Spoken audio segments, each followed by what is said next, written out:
Staying healthy starts with you, but sometimes you need a partner to keep you on track. MD Anderson Cancer Center at Cooper welcomes you to this edition of Healthy You. Lung cancer. Are you at risk?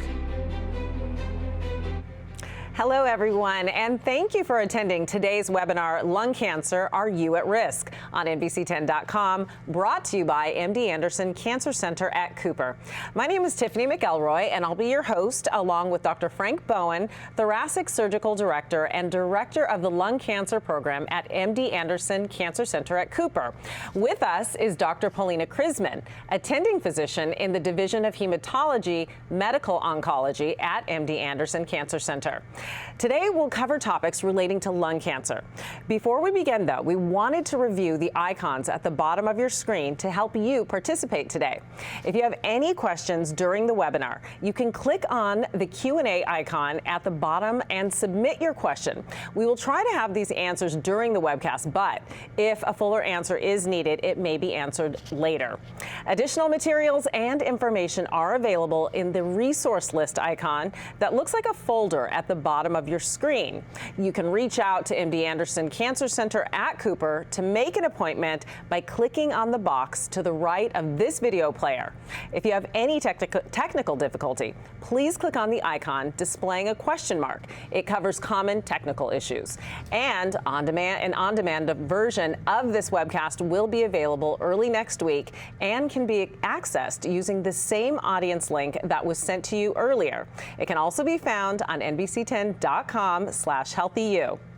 Now we'd like to introduce you to Dr. Bowen and Dr. Khrizman, our featured health experts today. So let's get right to it with our first questions. Welcome, doctors. Thank you.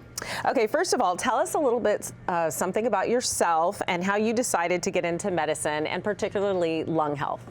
Well, I'm the director of the Lung Cancer Center at MD Anderson Cancer Center at Cooper. I'm a thoracic surgeon, so I operate within the chest. My primary specialty training was performed at the University of Pennsylvania, and then I did advanced training in thoracic surgery there. I've been on staff at Cooper for about 10 years now and specialize in both heart and lungs. And my primary focus now is lung cancer treatment at Cooper. All right, thank you, Dr. Bowen. And Dr. Khrizman, tell us a little bit about yourself. Well, I am currently an assistant professor at Cooper Hospital. My specialty is lung cancer. I have trained in Chicago, where I did my undergraduate training, and I did my fellowship training at Northwestern University Hospital.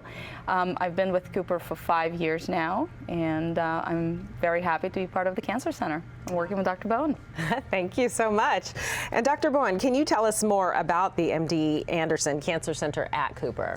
So the MD Anderson Cancer Center has been a collaborative effort between Cooper University Hospital and the MD Anderson Cancer Center in Texas. It's been an ongoing relationship for about 18 months. It has formed a new bond between the two hospitals and has brought very comprehensive cancer care to South Jersey. All right. Tell us a little bit about lung cancer and who it affects. Well, lung cancer is primarily a disease of people that have smoked previously. It affects people who are over the age of 70, usually, and people who have had an extensive smoking history.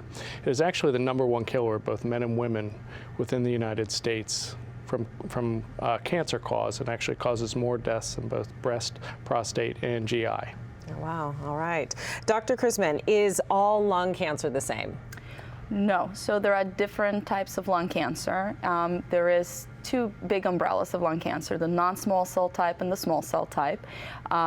They are basically describing how the cancer cells look under the microscope, and as a result of which type of cancer you have, as a patient you may have a different prognosis as well as different treatment options that may be offered to you.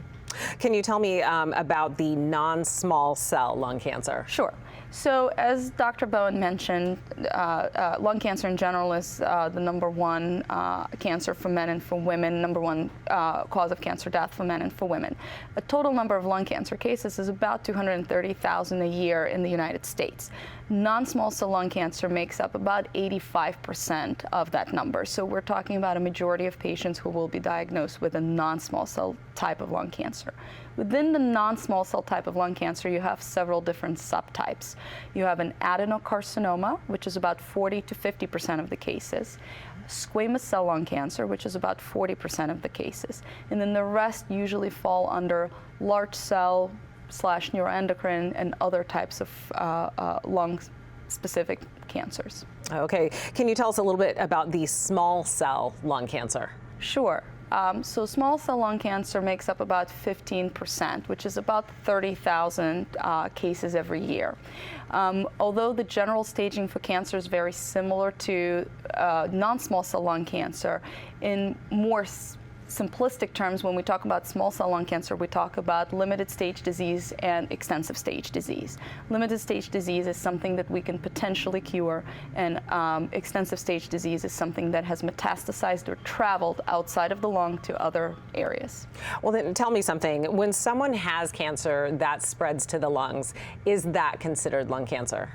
Not necessarily. We usually define a cancer to be a particular type of cancer based on its origin. So if something is a lung cancer, it means that it started in the lung. If something is a colon cancer, it would imply that it started in the colon. Now, colon cancer can metastasize or travel to the lungs and be present there, but it still remains to be a colon cancer and would be treated as such. So not everything that's in the lung is considered to be a primary lung cancer. Okay, thank you. Dr. Bowen, we all know that smoking has historically been the greatest risk for developing lung cancer. Has that changed at all? There were other causes of lung cancer. The one that we primarily focus on is smoking history and the carcinogens that are involved in the tar within cigarettes. They do cause a response in the lungs, and over time what happens is those carcinogens will develop changes within the lung itself and cause genetic mutations which cause those cells to get out of control. When we think about cancer, cancer is a proliferation of cells in abnormal tissue that begin to grow unchecked within the body. What happens to those cells is that they can spread and they can mutate and change and go other places in the body and cause problems in other organ systems. So when we think about the primary causes for that, we think about inciting carcinogens. That can include cigarettes, that can include other things such as radon, it can include other toxic things that we may breathe in, environmental exposure. When we think about developing things such as mesothelioma, we frequently associate that with asbestos and other agents within the environment.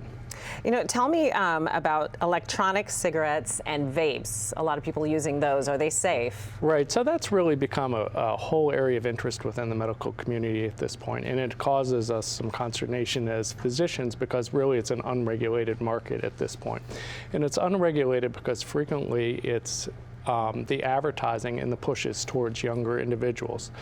There's a concern that just because you're not necessarily having the tar exposure and it's really an advanced nicotine delivery system, that people are getting addicted to the nicotine. We don't know the health effects of those vapes or electronic cigarettes in the long term. However, we do know that there is a certain amount of toxicity that is associated from a cardiovascular standpoint with prolonged nicotine exposure. And there's also a significant concern that vapes or electronic cigarettes will lead people to smoke regular cigarette and tobacco products downstream, which can have a potentially adverse effect. All right, thank you. And Dr. Khrizman, how about secondhand smoke? So secondhand smoke is also something that has been discussed for a long time about various exposures, especially in the past when smoking was so freely allowed in the public places and so forth. There is most likely some association with secondhand smoke and lung cancer risk. However, it was not 100% proven. So I think, just going back to what Dr. Bowen has mentioned, being a primary smoker is probably the highest risk. One of the things that we frequently hear from patients, and especially younger patients that we'll see in the office, is that they'll come in with a story. They may be 45, 50 years old, and they'll say, well, I had two parents that lived in the house, and everybody smoked when I was growing up. And there was a different era back in the 70s and 80s, and it wasn't looked at so aggressively. One of the things that is concerned to me, especially as a physician is that you can have non-smoking individuals who have had a lot of very early exposure. So it is something that I will frequently ask patients about when I see them in the office, what their environmental exposure was as a younger patient. Okay, so with that, then what else can cause lung cancer? Well, we have to keep in mind also, to go back to what Frank mentioned, is that we are having a rise in patients who are never smokers who are developing lung cancer. And for some reason, when we look at the features of who those patients are, they tend to be individuals who are middle-aged. They tend to be of female gender, and so we acknowledge that there are other factors that are contributing to development of lung cancer. And this is where potentially this very heavy exposure to second smoke that can come in. You also want to think about genetics. You want to think about family history. You want to think about exposures to environmental factors and where your patients are originally and ethnically from. So could that be an impact? But these would be some of the factors. How much does the factor of family history play into lung cancer? It's very difficult to link specifically. What we see is that there's both a genetic and an environmental component to a lot of cancers that we are able to study at this point. Certainly, if you have a first-degree relative who has had a history of cancer in the family, it predisposes you to developing a malignancy with significant environmental exposure in your lifetime. And that's something that we do say. It's difficult for us to quantify, however, and say that, well, this increases your risk by 30% over the baseline population. But from a medical oncology standpoint, it is something that we're significantly concerned about and something that we do ask about in family histories. Okay, one of the things, pardon me, go ahead. What would your take on that from a medical oncology standpoint? Yeah, so when patients with lung cancer or suspicion for such come to our consultation, so we take very heavy history when it comes to family and genetic history. I agree with Frank that there's not a specific gene or a specific component that links you to a genetic syndrome that may potentially uncover the reason for lung cancer, and we certainly are not doing extensive genetic testing to see what happens down the line for the patient's children when it comes to lung cancer alone. But when you do ask these questions and when you look at a patient, you have to look at it as a whole. You have to look at other cancers that took place in the family. You have to look and see what is the potential genetic predisposition and what is the story. I mean, I do have quite a few patients who will say, oh yes, my mom had lung cancer, my dad had lung cancer, my dad also had head and neck cancer, and then you start asking for their smoking history. And what you uncover is usually that there is a very high number of packs of cigarettes that were smoked in the lifetime of those parents, and you have to wonder whether that contributed to everything. Okay, that sort of leads to the next question, because many of us know people who say that they have never ever smoked, or had any exposure or other risk factors, and yet they have been diagnosed with lung cancer. Can you explain that? Well, again, I think we're getting back to both a genetic and environmental component, and some of it is unrecognized. One of the things that we are beginning to see is that we're starting to develop new tools for lung cancer screening. So we're finding many of these cancers early, which is advantageous. And as medical technology has really shifted over the last 20 years and people are getting CAT scans for other purposes and they're more widely available, we're picking up small lesions and things, and we're having a heightened level of anxiety within the medical community to go after these lesions early and to diagnose and treat them. And oftentimes we're finding lesions that may have popped up early and that if left unchecked for several years would have developed into a later stage cancer and metastasized. And sometimes we're finding those on the early side and able to cure people. Okay. It's also interesting to notice that in patients who report no personal history of smoking and in whom we discover these lung cancers, we're also starting to individually classify these tumors, and we're in the era of individualized medicine where we're looking at a patient and we're saying, hey, listen, your tumor is very different from Bob's or Mary's or somebody else's tumor. And when we do some genetic testing in the tumor itself, we're finding some mutations or changes that are pertinent to the tumor alone that we can potentially potentially target with different agents down the road. And we can prescribe chemotherapy that both would come as a pill as well as an IV format. But there is something different that we discover about these tumors that varies from potentially tumors of those patients who are smokers. So not all tumors are the same in lung cancer? No, not at all. Mm-hmm. Okay. Let's see, what about young people and smoking? You say you're getting things early on. Have the statistics changed at all with young people? Well, they are changing a little bit over time. Generally, if you look at U.S. smoking rates on average, they run around 23 to 26%. That changes a little bit depending on the state and the geographic location. You can imagine in certain states that are very healthy, like California, those rates are down around 12%. In certain areas of the South and the Tobacco Belt, the rates are upwards of about 46%. So they do vary. And there's also a shifting demographics in the patient population. One of the most crucial factors for us is having young people not start smoking within that sort of critical high-risk age group, which is really the 16 to 20 year period. Those patients, if they start smoking early, they will tend to smoke for about 20 to 25 years or the rest of their life. If they miss that window and they get into their mid-20s and they are lifelong non-smokers, the data really shows that they will probably never smoke. So, however, but there are differences within age groups, and it is still in certain areas of the population, smoking is still a very chic thing to do and sexy, and it's what people do at a younger age, and it's part of the culture still. Okay, thank you. And to sum it up then, what steps can everyone take to try and prevent lung cancer? Well, I think one key message is definitely to not start smoking. So talk to your kids, as an adult, if you're smoking, please stop smoking, please quit. There's a lot of programs that are available to quit smoking. There are support groups that are available, and there are medications that are available to help with the process. The nicotine patches, Chantix. So there are various tools to help with the process. But I think number one is to stop smoking. Number two, as Frank alluded to earlier, we are screening for lung cancer nowadays.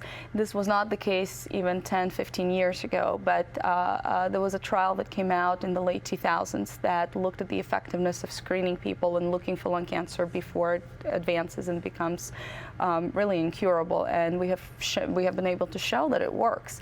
And so this was a national lung screening trial that took place across the United States, and patients who were looked at were between the ages of 55 and 74, of both genders, and they had to have had an active history of 30 pack years of smoking. So what does that mean? It's usually a number of packs per day that you smoke multiplied by the number of years that you smoke. So if somebody smoked 1 pack per day, they needed to be a smoker for 30 years. If there were 2 pack per day smoker, then times 15. Or they could have been patients who have smoked in the past and have quit within a 15-year period from the time when the study was done. So in patients that fit this category, we're able to do a CAT scan of the chest. The way that the study did it is they did a baseline CAT scan, and then they repeated it 2 years consecutively, so 1 year later and another year later. If anything was found on the original CT scan, if there was a nodule or growth or anything that looked abnormal that made it concerning for cancer, the patient saw their personal physician or a pulmonologist or a thoracic surgeon, who then made certain recommendations for a very close follow-up. You certainly didn't wait a year to do another CAT scan, you did it much sooner. For a while, this is not something that was approved and paid for by insurance companies or Medicare, but the cost of such a testing is actually very reasonable. So I can tell you that at Cooper, when people had to, and some still pay out of pocket, it's a $99 test to kind of get a clearance to say your lungs are looking okay, or to say, hey, something is wrong with your lungs. We need to work this up. We need to look at this.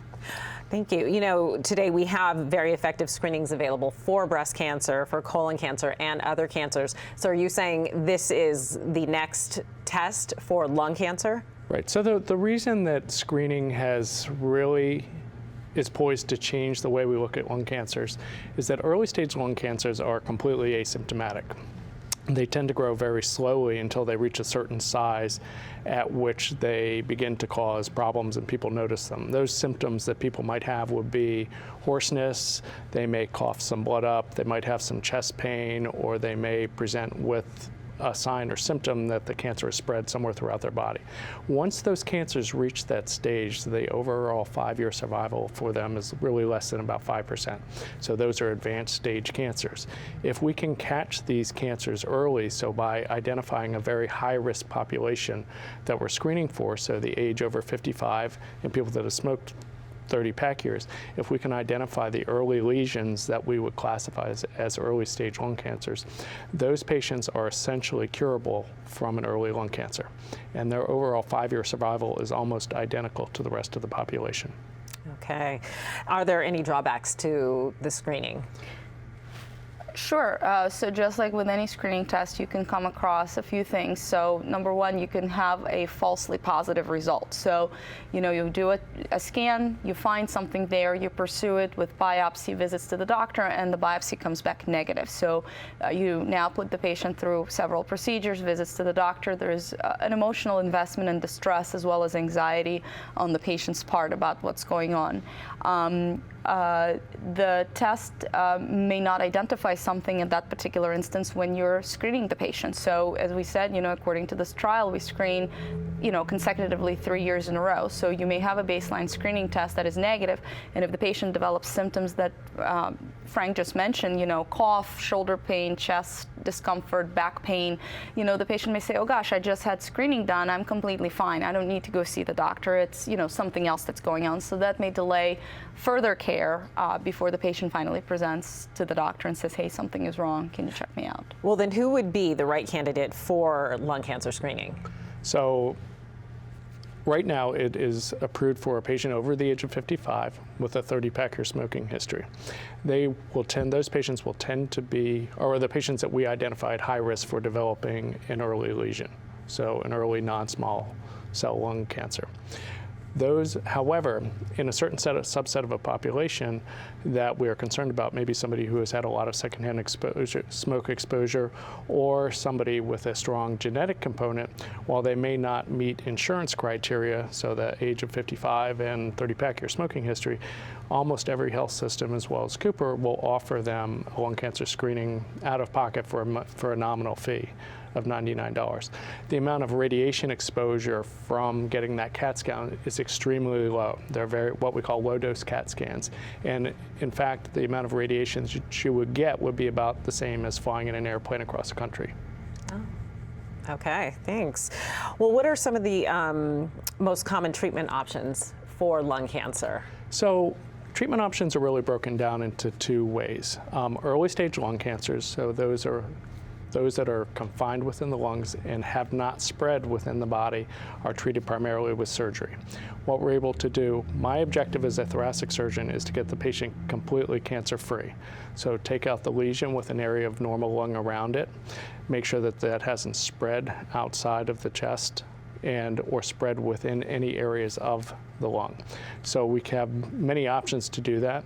Over the last 10 years, we have developed some very advanced techniques in minimally invasive surgery, and we use the Da Vinci robotic system for the majority of this. What that allows is for patients to have a very quick recovery without a large scar on their back. We don't damage the muscles or break the ribs or open the patient up to any significant degree. Patients have a very fast recovery period. Usually they're in the hospital 2 to 3 days, and usually back to work within about 2 to 3 weeks, and most patients tolerate it very, very well.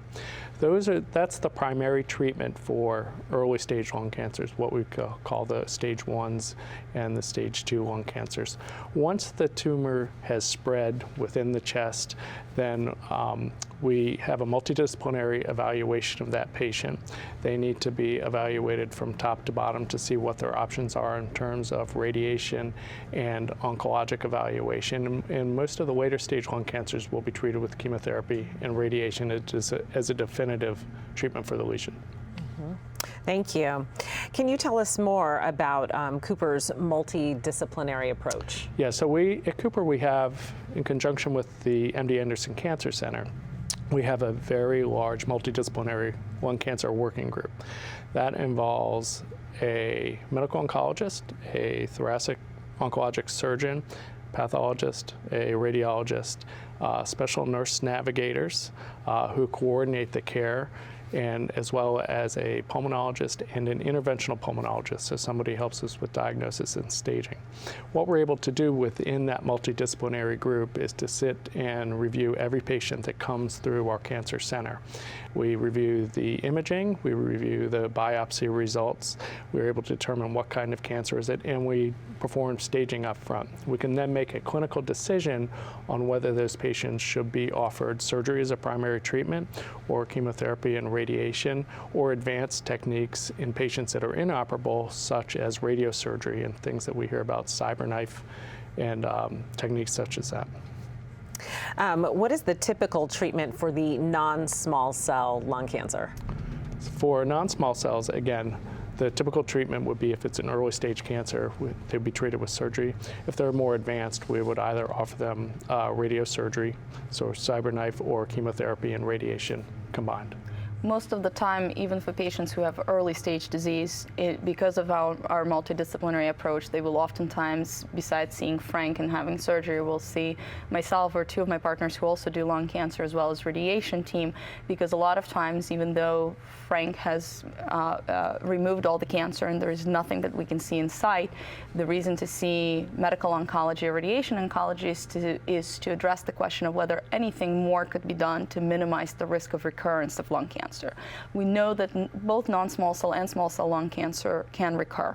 And operative measures are primarily used in the non-small cell lung cancer. So to minimize, to decrease the risk of recurrence, oftentimes we would review the cases and see if any of the patients would benefit from additional therapy besides the surgery, and that would be additional treatments with chemotherapy, additional treatments with radiation, or sometimes a combination of the two. What about treatment for the small cell lung cancer? So small cell lung cancer is a slightly different beast than the non-small cell lung cancer, and surgery for small cell lung cancer is appropriate when the lesions or the tumors are it's a single tumor, it's very small. Sometimes patient is evaluated and we acknowledge that something looks very cancerous on the scan.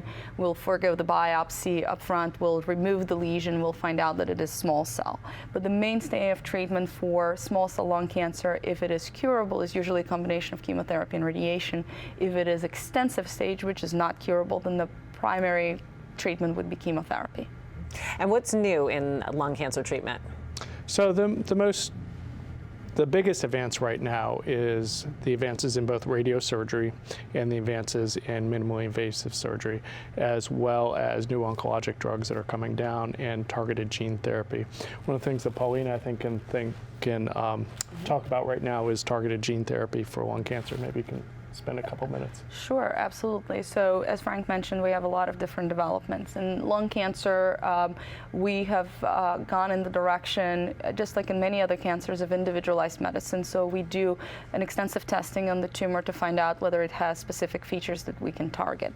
As a result of that, if we find those features, we have a number of drugs on the market that are able to target those particular mutations in the tumor and sort of work like a lock and key combination. You have the right key and the right lock that fit. If you turn the key, you can open and close the door appropriately. If it's the wrong mesh, it's not going to work. So a lot of times before we initiate any kind of treatment, such as chemotherapy or radiation, we will do this particular testing so we know up front what we're going to get. Some of the common markers that we hear about, some of the common things we test for is EGFR mutation, an ALK mutation, NRAS mutation. These are all different mutations that we can go after. These are specific to primarily adenocarcinomas, which are in the category of non-small cell lung cancers. And there's several multiple drugs that are out on the market that one can take that would target those areas and would shrink the tumor and would allow a patient to stay disease controlled for a long time period. All right, so a lot of different treatments out there. Well, right now we have some questions from viewers. So the first question is, if you quit smoking, can your lungs rejuvenate themselves? So the answer to that is twofold. One of the primary endpoints for people that have smoked a long time is emphysema or chronic obstructive pulmonary disease, or COPD.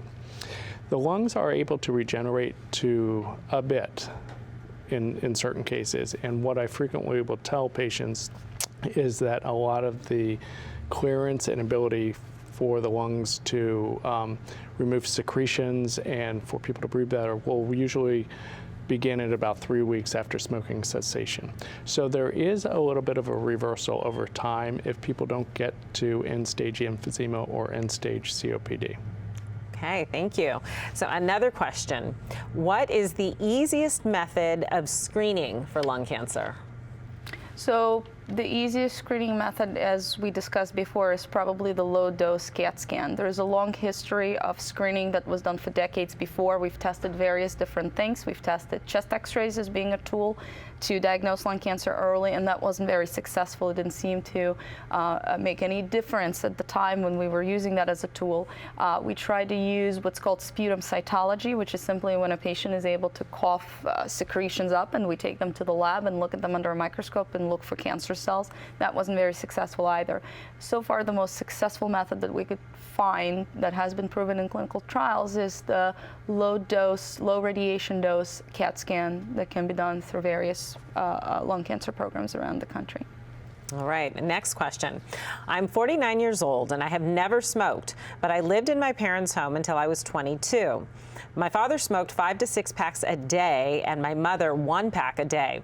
At 40, I got a really bad case of bronchitis that lasted on and off for 3 months. After I recovered, I had to have pulmonary lung functioning test.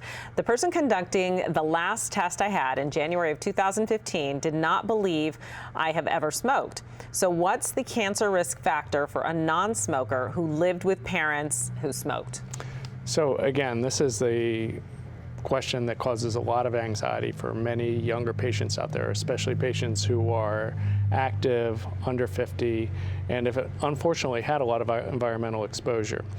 From our standpoint, we can't quantify exactly what their risk is. We believe that it's higher than the general population. And that's why we have these low-dose lung cancer screening tests available for them. It puts people at ease. It gives us an idea of what the baseline architecture in their lungs looks like. And it allows them to get some peace of mind that while they're concerned about their family history, maybe their lungs actually look pretty good and it can remove the anxiety in their lives. All right, thank you. Next question. I have smoked for over 40 years. I am 61 years old. What are my chances of getting lung cancer? I do have a bad cough at times. So similar to the question that we've discussed and that was just asked, this is somebody who definitely has increased risk of lung cancer over somebody who was a never smoker. This is somebody who would definitely qualify and would be appropriate to meet with a physician, have a discussion, meet with a pulmonologist, probably to be more specific, examine the lung function, examine his specific lung function, and do a basic screening test. Certainly the cough can be concerning, but if it's coming on and off, it's more indicative of probably him potentially clearing his lungs or having kind of intermittent discomfort, but I think it still needs to be worked up. Things to be concerned about is if the cough is persistent, if you're starting to see blood in your cough, in whatever it is that you bring up, if you're having aches and pains that were not there before in the bony areas of your body, if you're having any sort of shoulder discomfort, because you can have tumors that are sitting higher up in the lungs that can cause shoulder pain. So those would be the signs to look for. All right, and our last question. My mom and her parents died of lung cancer. I am not a smoker. I am always worried about getting lung cancer. Am I at risk? So there, again, as we talked about, there is a genetic component, and it's very, very difficult for us to quantify. That, I think, is somebody that would benefit from meeting with both a genetic counselor and possibly with a pulmonologist and a medical oncologist to discuss the options of early screening. Again, my belief is that the sooner that we find these lesions or that we can follow them, the more early stage lung cancers we can cure. right. Thank you so much. We'd like to thank Dr. Bowen and Dr. Khrizman for joining us today. And if you have missed any of this video on our webinar, or you want to watch it or rewatch any part of it, this video will be archived on NBC10.com, Healthy You. You can also click now on the box to the right of this video player and make an appointment today. We'd love to hear from you and hear your thoughts on today's webinar. Please click on the survey button and complete a short questionnaire. And remember to check back on NBC10.com/HealthyYou for future information and webinars. Thank you so much for joining us.